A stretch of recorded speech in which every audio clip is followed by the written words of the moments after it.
সেখানে একটি গাড়ি আমি ব্যবহার করেছি, যে গাড়িটি একটি কোম্পানির। আমি একটি সংবাদের বিষয়ে আপনাদের সামনে আমার অবস্থান পরিষ্কার করার জন্য আজকে আপনাদেরকে এই কষ্ট দিয়েছি।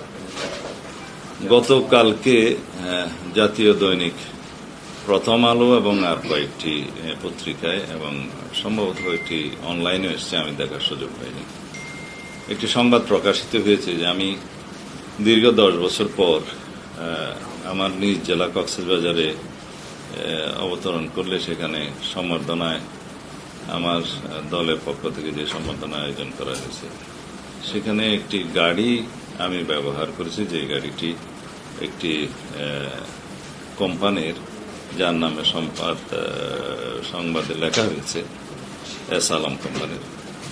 এই বিষয়ে আমাকে জানতে চেয়েছিল নিউজ করার আগে প্রথম আলোরই চট্টগ্রাম ব্যুরোর সাংবাদিক। তা আমি আননোন টেলিফোন, তারপরেও আমি হঠাৎ করে ধরে আমি বলেছি যে আমি কোন গাড়িতে উঠেছি, কোথায় যাব, এর কোনো কিছুই তো আমি ঠিক করতে পারিনি, আমি নিজেই জানতাম। এগুলো জেলা বিএনপির নেতৃবৃন্দ যারা সম্বর্ধনা আয়োজন করেছে তারাই জানত। এখন দীর্ঘ 10 বছর পর আমার নিজ জেলায় যাওয়ার সুযোগ হয়। দলের নেতা কর্মীগণ আমাকে সম্বর্ধনা দেওয়ার যে আয়োজন করেছে বিমানবন্দরে এবং কক্সবাজার থেকে আমার নির্বাচনী এলাকা চকরিয়া পেকুয়ার মহাসড়কের বিভিন্ন স্থানে, তাতে লোকে লোকারণ্য হয়ে যায়। কক্সবাজার বিমানবন্দরের যে বিমানবন্দর সড়ক, এখানে কোনো রকমের কোনো গাড়ি ঘোড়া ঢোকার কোনো সুযোগ তখন ছিল না, এত বেশি লোকের সমাগম। তা আমি বিমানবন্দরে নামার পরে কিছু গাড়ি দেখেছি ভিতরে, তা আমাদের নেতাকর্মীরা বলেছেন যে এইটাতে ওঠেন, এই গাড়িতে আমি উঠেছি।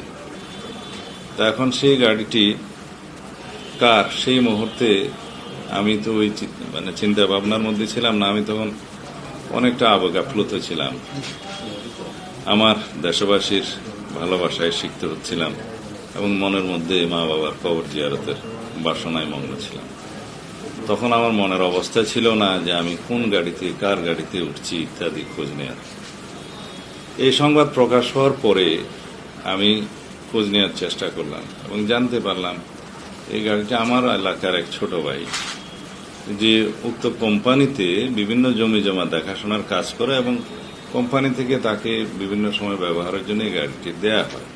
সেও অন্য সকলের মতো আমাকে বরণ করার জন্য এয়ারপোর্টে গেছে, তার গাড়িতে করেই গেছে।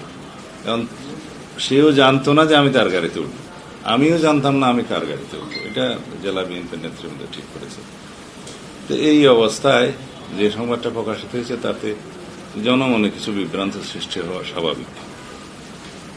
তারপরেও এই একটি পুরাতন গাড়ি সে আমার ছোট ভাই নিয়ে গেছে, সে খুব আনন্দিত যে আমি তার গাড়িতে ছুটতে পেরেছি।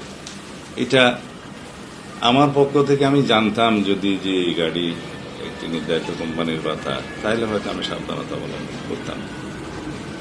তারপরেও